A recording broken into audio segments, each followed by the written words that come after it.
한일 정상회담이 이제 사흘 앞으로 다가왔습니다. 오늘도 관련해서 속보들이 나오고 있는데요. 기시다 총리는 이번 방안을 윤 대통령의 결단에 보답하는 마음으로 결심했다라고 하죠. 그렇다면 보답하는 차원에서 어떤 의제와 메시지를 들고 올지에도 관심이 쏠리고 있는데요. 오늘도 유한을 체커가 회담픽으로 정리해드립니다. 네, 5시 하면 다정해 정혜원들의 뉴스 큐레이터 울체커입니다. 어린이날 연휴 전 마지막 뉴스픽, 오늘도 뉴스픽 3로 바로 들어갑니다. 오늘 준비한 소식은요. 사과할 결심, 양자 검증, 독도는 우리 땅으로 회담픽 3 가져왔습니다. 한일 정상회담 이제 사흘 앞으로 다가왔습니다. 준비는 착착 이뤄지고 있는 듯합니다. 정상회담 막판 준비를 위해 우리나라를 찾은 아키바 국가안전보장국장, 온 김에 윤 대통령도 예방했습니다. 두 사람 윤 대통령의 방일 이후 약 2달 만에 다시 마주했습니다. 반갑습니다. お会いできてこちらこそ光栄です。時間取っていただいてありがとうございます。 3월에 뵙고 또 금방 또 다시 윤 대통령은 이 자리에서 셔틀 외교 복원을 다시 한번 강조했습니다. 한일 간 우호와 협력이 점차 확대될 걸로 생각한다 이렇게 말했고요. 이 화기애애한 분위기 속에 아키바 국장은 윤 대통령의 미국 국빈 방문, 이 아메리칸 파이를 부른 것까지 언급하면서 축하했습니다. 그러면서 기시다 총리의 메시지도 전달했는데요. 아키바 국장은 한일 관계 개선을 주도한 대통령님의 용기 있는 결단을 높이 평가하며 이에 조금이나마 보답하는 마음으로 이번 답방을 결심하게 되었다는 기시다 총리의 메시지를 전해왔습니다. 네, 기시다 총리의 메시지를 하나씩 뜯어보면요. 용기 있는 결단, 이 제3자 변제 방식인 우리 정부의 강제동원 배상안을 뜻하는 걸로 보이고요. 여기에 보답하는 차원에서 답방한다는 말도 눈에 띕니다. 그렇다면 보답을 어떻게 할지가 궁금해지는데요. 혹시 사과할 결심이 선 건 아닌지 생각이 듭니다. 여권에서도 기대하는 목소리가 계속 나오고 있습니다. 제가 그래서 지난번에도 대일 햇볕 정책을 펴라고 한 게 일본 사람들의 마음을 얻으면 일본 여론이 한국에 대해서도 조금 더 친해져야겠다. 좀 더 사과를 해야겠다. 이런 여론이 일어나게 하는 게 중요하고 아마 제 개인적인 생각에는 이번에는 좀 어느 정도 사과하지 않을까 좀 보는데 그 이유가 일본 국민들 마음에 눈이 많이 녹았어요. 그전에 비해서.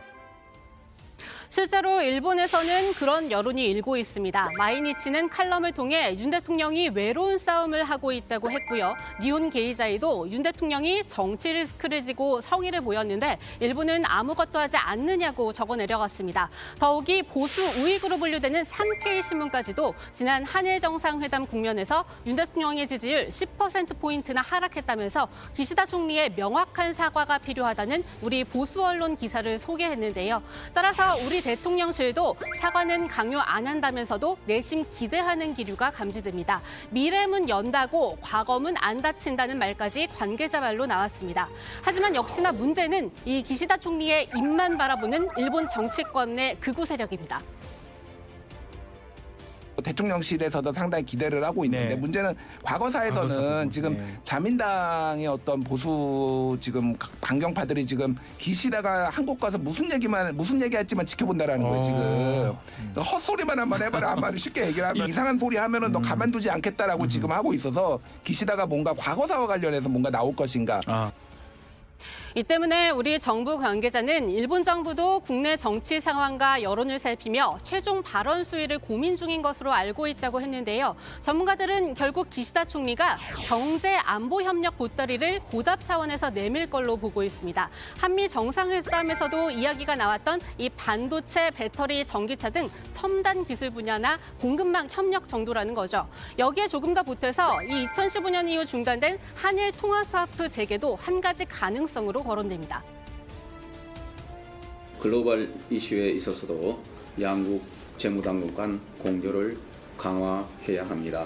그간 G20, IMF, 아시안 플러스 3 등 다자 무대에서 개도국 지원, 영내 발전을 위해 협력해 왔습니다만 최근 대두되고 있는 지정학적 리스크, 공급망 불안 등에 대해서도 재무당국 간 협력을 더욱 강화해 나갈 필요가 있겠습니다. 추경호 부총리는 니온 게이자이와의 인터뷰에서 이 가능성에 대해 확답을 하지 않았다고 하는데요. 실제 양국의 정상회담이 이렇게만 흘러간다면 사실 우리 국민이 기대하는 보답과는 거리가 멀어집니다.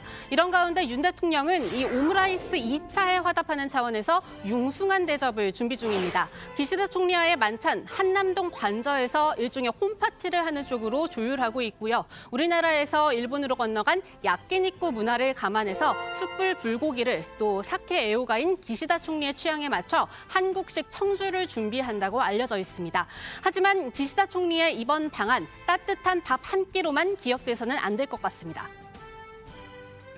윤석열 대통령이 금과 옥조로 내세우는 김대중 오부치 선언을 오부치 총리의 반성만큼 사과만큼 하는 것이 원칙이고 또 이번에도 와서 후쿠시마 문제 해결을 하려고 우리한테 씌우고 가지 마라 이렇게만 말씀드리고 윤석열 대통령은 당하지 마라. 제발 술 조금만 드셔라. 두 번째 회담 픽, 양자 검증입니다. 박지원 전 원장이 마침 언급을 했는데요. 이번에는 후쿠시마 오염수 방류 문제를 짚어봅니다. 한일 정상회담 의제로 오를 가능성이 점점 높아지는 분위기입니다. 어제도 설명드렸지만 이 G7 정상회의를 앞두고 마음이 급한 일본 때문이죠. 일본은 영상까지 만들어가며 여론전에도 진심인데요. 갑자기 여기서 우리 고리원전까지 등장합니다. as well as into the atmosphere through ventilation processes in compliance with domestic laws and regulations. 사고가 난 후쿠시마 원전에서 나오는 삼중 수소량이 우리나라 고리 원전보다 더 적다고 표기돼 있습니다. 일본 소비자청이 만든 다른 영상에선 차기 총리로 거론되는 고노다로 디지털상이 직접 나와 비슷한 주장을 합니다. The Kori nuclear power plant in South Korea discharged 49 trillion becquerels, or about twice as much. 네, 여기에 대해서는 이 고리 원전처럼 정상 가동 중인 원전과 다 망가진 후쿠시마 원전을 단순 비교해서는 안 된다는 반박이 나오는데요. 우리 정부도 이런 억지 주장으로 후쿠시마 오염수 방류에 힘을 실어줄 수는 없습니다. 그래서 준비하고 있는 카드, 바로 한일 양국의 양자 검증입니다. 국제원자력기구의 검증과는 별도로 진행하는 건데요. 지난번 한일 정상회담 국면에서 김태효 차장이 언급한 적도 있었습니다. 국제원자력기구 IAEA가 한국을 포함한 11개국과 함께 지금 정기적으로 계속 몇 년째 공동 조사를 하고 있습니다. 네. 그 결과는 이제 문제가 없다고 나오고 있지만 결국 한국이 더 지리적으로 가깝고 또 한일 간에 여러 가지 정서적 문제가 있기 때문에 한일 간에 좀 별도의 과학적인 조사가 필요하진 않겠느냐.